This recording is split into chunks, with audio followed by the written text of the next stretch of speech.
when you say what's the most significant challenge related to sales enablement, you know, it's kind of hard to pin that down to just one thing.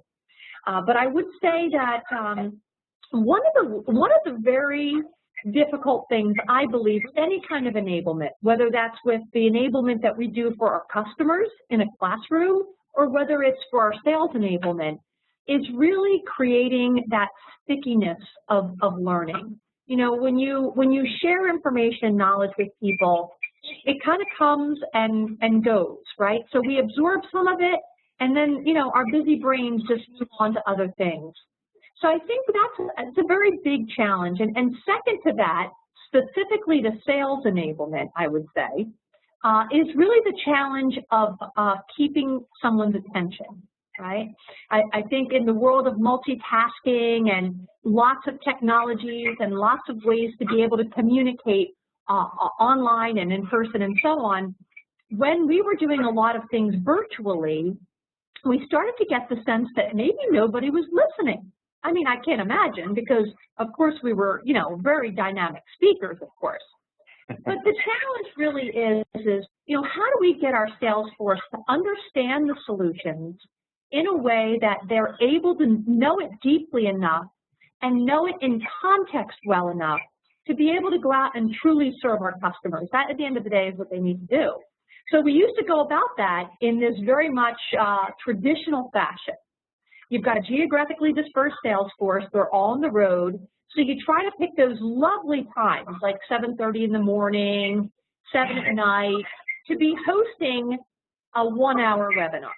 And it's been, you know, it's just been the death of me, the 1-hour webinar.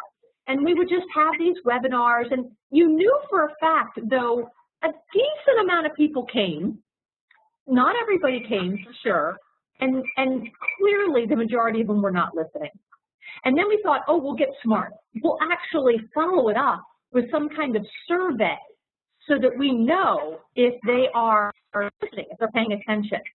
Well, I guess it wouldn't surprise you now if I told you that we didn't get many of those surveys back.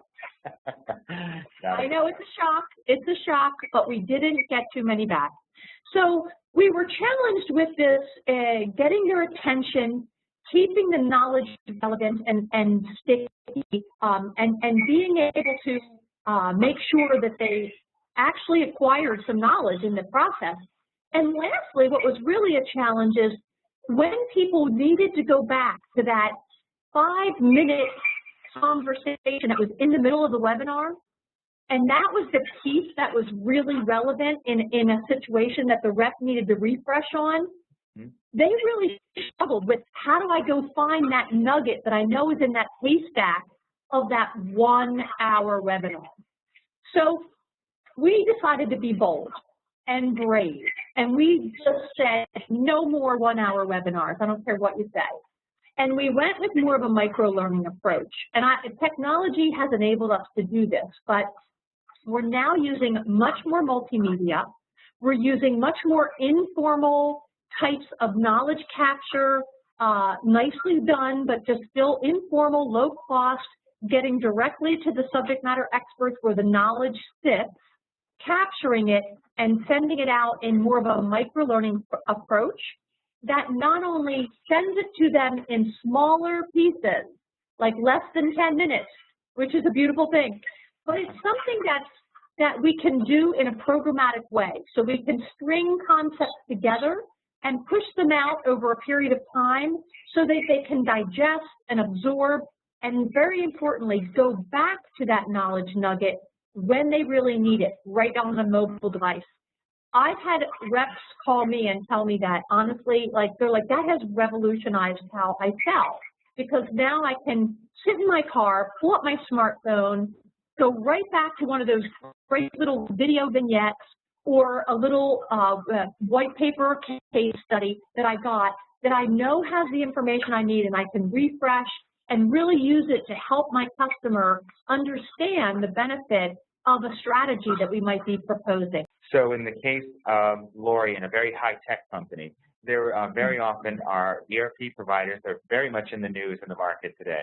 So making sure that everyone in a selling position is well aware of the newspaper article that was in the Wall Street Journal last night, or what's maybe going to be in the Wall Street Journal tomorrow morning, so that they can react to that, lead with that. And that's a day-to-day enablement for the salespeople, not just the capability to sell.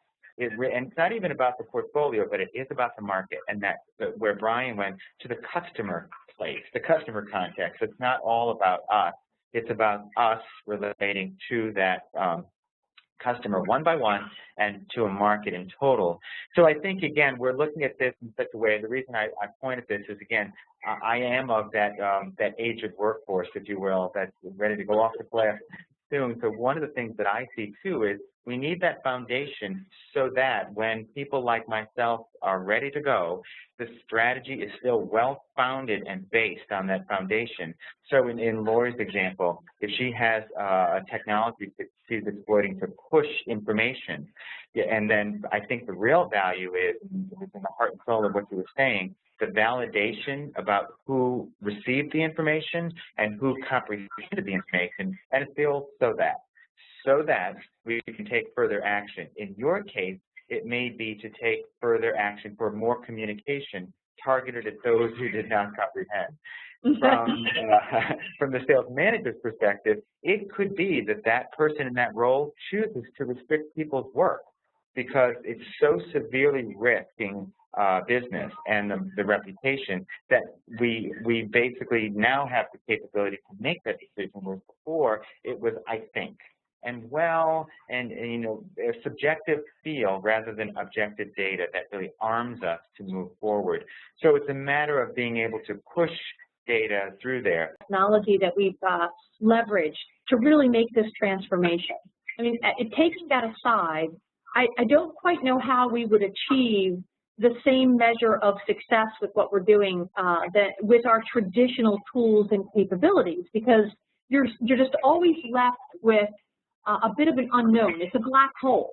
What else do you do other than email stuff out or put it on your community, right? There's other ways to push things, but the reality is you can't differentiate that communication against the noise of everything else that's getting pushed. And what I have found really refreshing is having this channel of communication that stands alone with my sales force. And they receive things that they know are meaningful to them, because though we've actually used it for a couple different purposes, they might get messages in different categories of things, and that's okay, but they can easily distinguish it, and that's really useful. So I think just having the ability to reach them in a distinguishable way and be able to measure if they've actually received and understood what we've sent it's just huge. It took the whole black hole theory out of our enablement lives, which was a welcomed outcome for us. It's a victory is what it is.